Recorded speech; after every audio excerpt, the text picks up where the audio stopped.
In today's video, we're going to be building the super cool scrolling storytelling website. We're going to build it out using Claude, and we're going to use Higgsfield's MCP to generate all the assets for this. And Higgsfield are also the sponsor of today's video. This will be a fun one, so let's go.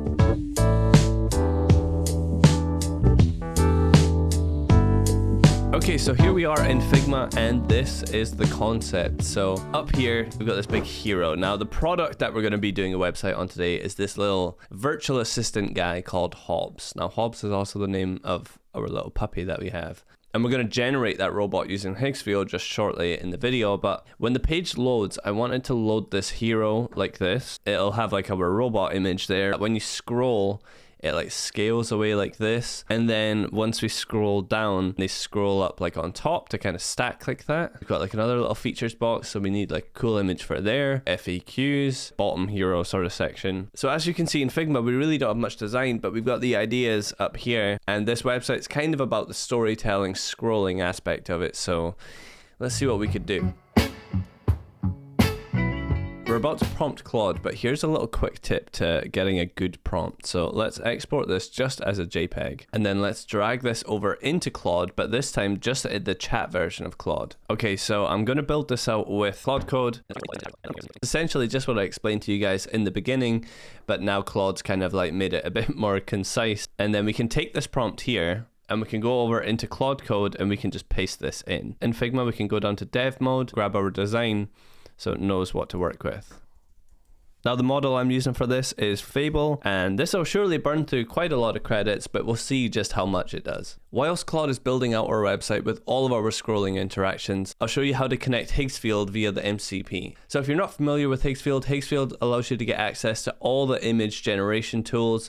Now we've got GPT Image 2, we've got Nano Banano, and then they also have all these video generation models too, including Cadence 2.0, 4K, which is what we will use in this video. If we go up here to the MCP, it'll give you step-by-step instructions about how to get this installed on Claude Code. So we can just copy this, and then in Claude Code, we can go up here to customize, go down here to connectors, and then we can go add, and we'll do add custom connector, type in Higgsfield, and then we'll paste in this URL, and then we'll click add. And then it'll ask you to authorize it over on the Higgsfield website, but it'll essentially connect your Higgsfield account, and it will allow us to generate all of our assets within Claude, so we don't need to jump between the two. You'll see how useful this MCP workflow is as soon as Claude has finished building out the start of our site. Okay, so Claude has done its thing, and this is what our website is looking like. So if we scroll down like this, we can see it's designed this sort of chat box that pops up here. And then as we keep scrolling down, then we get into our cards here. And then these kind of scroll to stack just like that. So that's kind of the thing that we want. And then we go down there to our features, and then that's like all looking pretty similar to the Figma. These are all working. And then as we go down here, this is our sort of bottom hero. Use the Higgsfield MCP and generate me. And I'm going to give it this prompt here, which is pretty detailed, but I have a good idea of what I want. We're going to say do two versions, one in GPT Image 2 and then one in Nano Banana Pro. And then here you can see directly within Claude, it's generated us this one here. Now this one is using Nano Banana Pro. Now I quite like that one. And then we have this one down here, which is using GPT Image 2. And I think we'll go with this one. We'll say, let's try the GPT version in the hero section. And then because this is all done within Claude, it already has access to all the files. It's just going to do it automatically. We can generate and implement in the same workflow. And now Claude's added it directly into our design. So that's looking pretty good, but I think we'll run that a few more times. We'll say run GPT Image 2.0 again, no logos, different wheel type.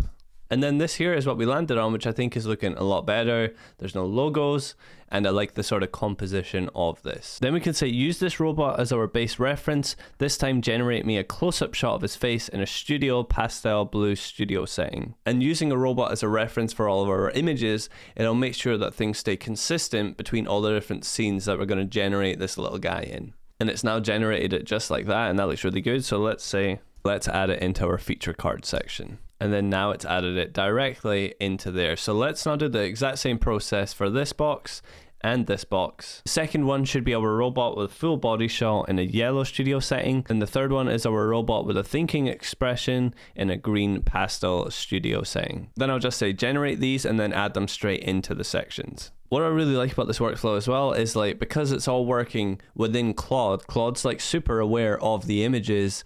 And so it can flag up certain design things. So it's like, you know, this blue card that we have, when the text loads, you can see like it's on its chin. So like white text on the white. So it kind of gets like a little bit blended in. It's really cool that Claude can like see that and kind of tell you about it. But I'm going to change it anyway, so the text kind of scrolls as we scroll down the page anyway, so that shouldn't really make a difference. So it says it's done its thing. Now let's check this out. We'll refresh it here, and then now it is looking like this, which is super cool. This is looking a little bit faint, but we can fix that. But just having our images in there, that's so cool how quickly the website can come to life. 2 more images to generate. I'll do it for this one and this one here. And those images are now in, so let's have a look how everything is looking so far. Scroll down, we get to this section here where we have our robot. I'm going to fix this a little bit as we go on, and then we go down here, and I love how this looks. We've almost got all of our assets in now, but what I want to do is turn this into a video. We're going to say this here: turn our hero image into a Seedance 2.0 4K video. 10 seconds, static camera shot, have our robot moving about as if it's balancing, face expression changing every few seconds as if it's thinking, cheeky, playful personality. Then after a few minutes, it has generated our video, and this is so cool. This is the exact sort of thing that we wanted, and I've just asked it to add it into our design, and you can see it there. It's a 10-second video, but it loops pretty much perfectly. And yeah, that just worked exactly how I wanted it to. So now that our assets are in from Higgsfield, I'm now going to spend a little bit of time just cleaning things up and fixing some of that scrolling animation. And this here is the final result. So we now have this load-in animation. I've added these clouds, and then now we have this like little prompt box that kind of pulls over into our feature cards like that. And then our text now scrolls up. And I think this is looking so impressive, and this literally just took a few hours of prompting using Fable, and for our bottom hero here, we turned that into a video using Higgsfield and Seedance 2.0 as well.